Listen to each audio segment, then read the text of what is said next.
अस्सलाम वालेकुम नाज़रीन, दो अहम ख़बरों पे आपसे बातचीत करेंगे। एक ख़बर तो ये है कि वफाकी हुकूमत ने ये फ़ैसला किया है कि इमरान ख़ान के ख़िलाफ़ सुप्रीम कोर्ट से रुजू किया जाएगा और इलेक्शन कमीशन ऑफ पाकिस्तान का जो रिसेंटली एक डिसीजन आया है जिसके नतीजे में पाकिस्तान तहरीक इंसाफ को शो काज नोटिस भी जारी किया गया है कि क्यों ना उनकी जो ममनुआ फ़ंडिंग तहरीक इंसाफ को हुई है 2008 से 2013 के दरमियान, उन अकाउंट्स में जो रकम उनको मिली है वो भाग के सरकार ज़ब्त की जाए। तो इस फ़ैसले के तनाजुर में दो बातों के ऊपर वफाकी हुकूमत और PDM की जो जमातें हैं वो उम्मीद लगा के बैठी हैं कि सुप्रीम कोर्ट से इमरान ख़ान साहब को ताहयात नाअहल करार दिलवाया जाए और दूसरा पाकिस्तान तहरीक इंसाफ पे पाबंदी लगवाई जाए। इलेक्शन कमीशन ऑफ पाकिस्तान में ऐसी कौन सी चीज़ें हैं या ऐसी कौन सी शिकें हैं या ऐसी कौन सी नुकात हैं जिनकी बुनियाद के ऊपर वफाकी हुकूमत ये उम्मीद लगा के बैठी है कि supreme court of Pakistan Tehreek Insaf पर पाबंदी लगाएगी और तहरीक इंसाफ के सरबराह इमरान ख़ान साहब को ताहयात नाअहल करार दिया जाएगा। एक तो इस पर हम बातचीत करेंगे और दूसरा बड़ा अहम मामला, कौमी असम्बली ने नैब तरमीमी बिल जो है वो मंजूर किया है और इस तरमीमी बिल के ज़रिए से नैब में जो पहले ही आलमोस्ट जो पहली तरमीम इस दौरे हुकूमत में हुई शहबाज शरीफ साहब के दौरे हुकूमत में, उसके नतीजे में ये कहा जा रहा था कि नैब को बिल्कुल उसके जो दांत हैं वो बिल्कुल निकाल दिए गए हैं और अब ये एक ऐसा इदारा बना दिया गया है कि जो वाइट कॉलर क्राइम है और जो बड़े बड़े मुजरम हैं उनको ये हाथ नहीं डाल सकेगा या इसको इनफेक्टिव कर दिया गया है। अभी जो हालिया तरमीम की गई हैं उसके नतीजे में भी दो तीन बड़े अहम इकदाम उठाए गए हैं। एक तो ये कि जो नैब के जज साहिबान हैं उनकी तकर्री का इख्तियार सदर मुमलिकत से वापस ले लिया गया और अब ये हुकूमत वक्त जो है कि इन जजों की तकर्री करेगी। और दूसरा मामला जो है कि नैब पहले अपनी तहकीकात के लिए किसी भी सरकारी इदारे या एजेंसी से मामनत हासिल कर सकता था और तमाम जो वफाकी और सूबाई महकमे हैं वो नैब कानून के तहत जो है नैब की मामनत के पाबंद थे। अब ये तरमीम की गई है कि जो सरकारी इदारे और तहकीकाती इदारे या एजेंसियाँ हैं वो नैब की मामनत की पाबंद नहीं होगी और नैब जो है कि वो अज़ ख़ुद अपने जो उनका तफ्तीशी अफसर हैं या जो अपना मेकनिज़म है उसके तहत तो तहकीकात कर सकते हैं, लेकिन सरकारी इदारे और एजेंसियाँ उनकी मामनत नहीं करेंगी। और तीसरा ये है कि 50 करोड़ रुपया तक की कोई करप्शन या इस किस्म का जो मामला होगा वो भी नैब के दायरा इख्तियार से बाहर होगा और इसमें जो सूबाई या वफाकी दीगर महकमे हैं वो इनकी तहकीकात करेंगे। तो ये तीन चार अहम इसके अंदर मामलात थे। इसमें दो तीन चीज़ें बड़ी इंटरेस्टिंग हैं नैब के हवाले से। एक तो ये कि ये जब तरमीम पेश की गई, मंजूर की गई, उस वक़्त नेशनल असम्बली में कोरम पूरा नहीं था। अब्दुल अकबर चित्राली जो MNA हैं उन्होंने भी खड़े होके इस तरफ तवज्जो दिलाई, लेकिन खुर्शीद शाह खड़े हो गए और वो उनकी मेहनत तरले करते रहे जी कि आप कोरम पॉइंट आउट ना करें। उन्होंने अगरचे इस चीज़ की निशानदेही की कि जी कि अरकान ही पूरे नहीं है और आप ये करवाए जा रहे हैं, एक तरफा कार्रवाई है सारी और इसको जो वक्फ़ा सवालात है उसको मुअत्तल करके आप सब कुछ कर रहे हैं। लेकिन स्पीकर बड़े इस वक्त एक्साइटेड थे, बड़े जज्बाती थे, बड़े इमोशनल थे और जब उन्होंने इस पे वोटिंग आइज़ और येस और नो की जब वो पेश की तो उस वक्त भी वो इतने एक्साइटेड थे कि उस जोश में उन्होंने इतना सर हिलाया कि उनका चश्मा जो है कि वो सामने आ गिरा।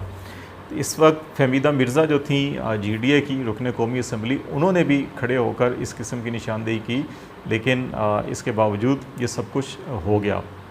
नैब कानून already supreme court of Pakistan के अंदर चैलेंज किया गया है। सुप्रीम कोर्ट ने वफाकी हुकूमत से जवाब तलब किया हुआ है और नेक्स्ट फ्राइडे को इसकी हेयरिंग भी है। इस फ्राइडे को एक हेयरिंग इसकी हो चुकी है लास्ट फ्राइडे को। तो इसमें बहुत सारी ऐसी चीज़ें, जब भी असूल कानून ये होता है कि अगर आप कोई कानून बनाते हैं तो उसमें किसी फ़र्द, ग्रोह या जमात को अगर आप बेनिफिट दे रहे हैं तो वो कलअदम करार दे दिए जाते हैं। माजी में भी ऐसा हुआ है। तो इसमें भी ये जो कोशिश की गई है इससे नैब के इख्तियारात को मज़ीद महदूद किया गया है। और फिर अगर नैब जो है वो पब्लिक ऑफिस होल्डर की ख़िलाफ़ तहकीकात करता है और फिर पब्लिक ऑफिस होल्डर ही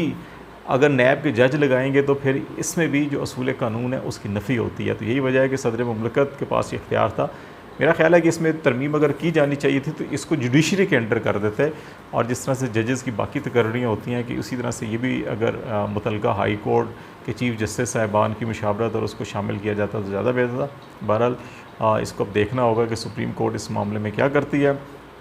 अब इलेक्शन कमीशन ऑफ पाकिस्तान का जो फ़ैसला है और उसके तनाजुर में जो उम्मीद लगा के बैठी हुई है वफाकी हुकूमत, पहली बात तो यह है कि इस फ़ैसले के अंदर इतने कानूनी सुकम मौजूद हैं।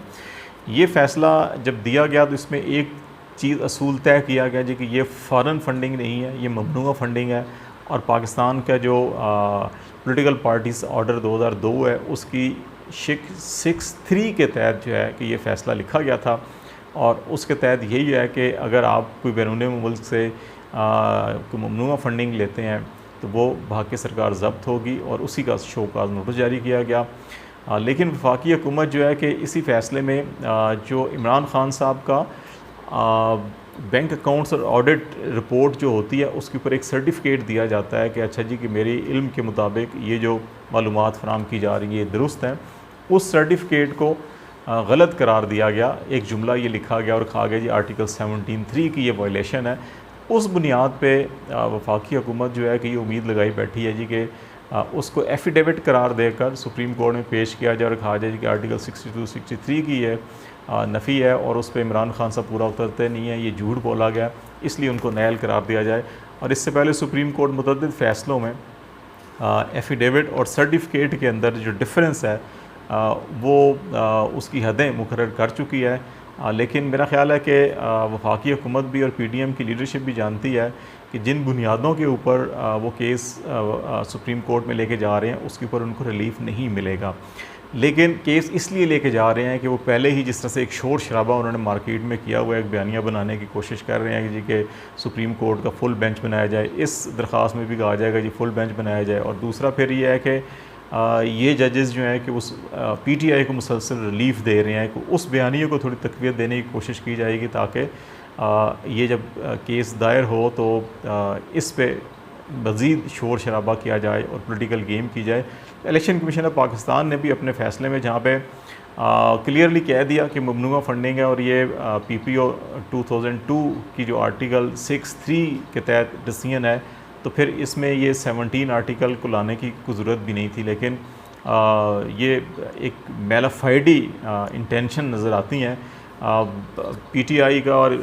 बहुत से लोगों का ये कहना है कि जी के जो हुकूमती वफ़द चीफ़ इलेक्शन कमिश्नर साहब को मुलाकात की थी, कुछ फ़ोन भी उनको आए फ़ैसले से पहले, तो वो शायद असरअंदाज हुए हैं और इस फ़ैसले में ये कुछ ऐसे जुमले लिखवाए गए हैं ताकि इसको पॉलिटिकली इसके ऊपर ज़रा शोर शराबा किया जा सके। मेरा ख़्याल है कि ये जब PTI इसको इस्लामाबाद हाई कोर्ट में चैलेंज करेगी तो वहीं से कुछ ऐसी चीज़ें हैं इस डिसीजन के अंदर कि जिनको कलअदम करार दिया जा सकता है, जिसके ऊपर PTI को रिलीफ मिल सकता है। और सुप्रीम कोर्ट उस वक्त तक शायद ये मामला सुने भी ना जब तक कि हाई कोर्ट के अंदर ये मामला तय नहीं होता। फिर अभी बहुत से ऐसे पाकिस्तानी मंजर आम पर आए हैं जो ये वीडियो मैसेजेस और वो दे रहे हैं जी कि हम पाकिस्तानी हैं, पाकिस्तान के अंदर रह रहे हैं, पाकिस्तान में हमने ये इनको फंडिंग की थी PTI को 10,000, 15,000, 20,000 के चेक जो दिए थे, लेकिन इलेक्शन कमीशन ऑफ पाकिस्तान ने हमें गैर मुल्की करार दे दिया है। तो इस किस्म की सूरत हाल में इस फ़ैसले में बहुत सी खामियाँ हैं जिसकी बिना पर यह कहा जा सकता है कि हाई कोर्ट और सुप्रीम कोर्ट से शायद हुकूमत को वो रिलीफ तो ना मिल सके। लेकिन हाँ, ये ज़रूर है कि जो हल्ला गुल्ला करना है, शोर शराबा मचाना है, इन्होंने अदालतों को मिलाइन करना है, उनके ख़िलाफ़ कंपेन चलानी है, उसके लिए उनको मवाद मिल जाएगा और शायद इनका फ़ोकस भी उसी तरफ ज़्यादा होगा।